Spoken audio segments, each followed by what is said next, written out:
Staying in the United States, obviously crime is a massive issue, particularly in Democrat-run cities. And so Donald Trump sent the National Guard into Washington. He's threatening to send the National Guard into Chicago as well. And the Democrats have just gone completely insane over this, saying that Trump was preparing for a military occupation of the United States. Now Democrats are saying Trump is preparing to put into detention camps all black people right across America. Have a listen.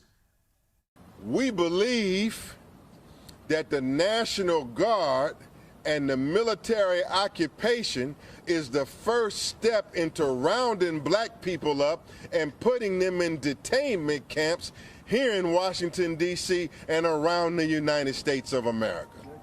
Seriously, not even Forrest Gump would believe that Trump is preparing to detain all black people, all black criminals, no doubt, and white ones as well. But all black people, no one is buying that. But the Democrats keep playing this race card. And the irony is that it's typically black people in Democrat cities who are the victims of crime and who suffer the most because of it. CNN tried to bait a black woman and get her to oppose Trump's intervention, but she was having none of it. I think that the governor as well as the mayor should be on board with it just so we can get a bit more of security in Chicago the way that we need. The crime has dropped since 2024. Do you feel like the city feels safer? No, not at all. Imagine if the Democrats were as passionate about law-abiding citizens as they are about criminals, Freya. America would be a very different country. And this is the thing, as you said, it's working class people from minority backgrounds, especially black African Americans, that tend to be the biggest victims. Black on black violence is what is causing the most harm in American cities. You said this last night, James. Chicago has a murder rate that is double that of Islamabad, Pakistan. I mean, for a US city to have such a high murder rate is an embarrassment on the United States. And I think this whole idea that the Democrats think opposing law and order is somehow a way that they're going to win votes. Law and order is generally the most popular, most bipartisan. Everyone can get around that because at the end of the day, your number one priority as a human being is self-preservation and the survival of your family. And if it's at that point in Chicago where people on the streets are saying, I don't feel safe to go out at night, of course you're going to support the National Guard coming in to help the clearly, utterly incompetent police. So I don't get what the Democrats think they're achieving here. Well, aren't they sort of telling on themselves at this point? I mean, yeah. if you're suggesting that sending in the National Guard to fix crime in the capital is the precursor to rounding up black people and putting them in internment camps, are you not kind of suggesting that they're dealing with black crime and that's what the major issue is here?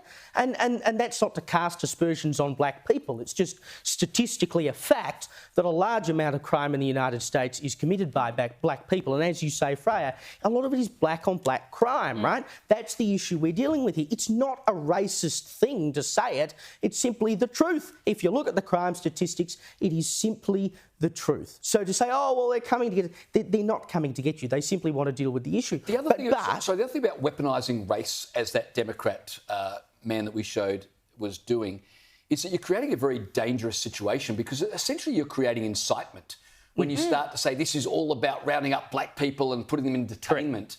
That's not a political slogan. You're inciting people to rise up. Yeah, indeed. But the other point as well is that in terms of what do they think they're going to achieve here, look at New York, where Zoran Mamdani, who, you know, has the Democratic nomination, he's got the Democratic primary for mayor of New York and will very likely become mayor of New York City, is a man who believes we should defund police. So the Democrats actually, certainly in some quarters, think that this is a vote-winning thing. And I would have said until this point, show me a tough-on-crime candidate who's ever lost an election, and you'd be hard-pressed to do so. But it turns out now, it would seem, that we actually have people openly saying they're opposed to the police and they're opposed to being tough on crime, and these are people who electorally are able to get over the line. But this is the flip that's happened in the Democrat Party. They used to stand for the working class that would actually care about law and order because they're the ones that are affected by crime. But when your voter base are now wealthy, middle-class white people that aren't affected by crime because they can have their own private security and cameras and protect themselves, this is a luxury belief to want to defund the police, and that's why they're winning.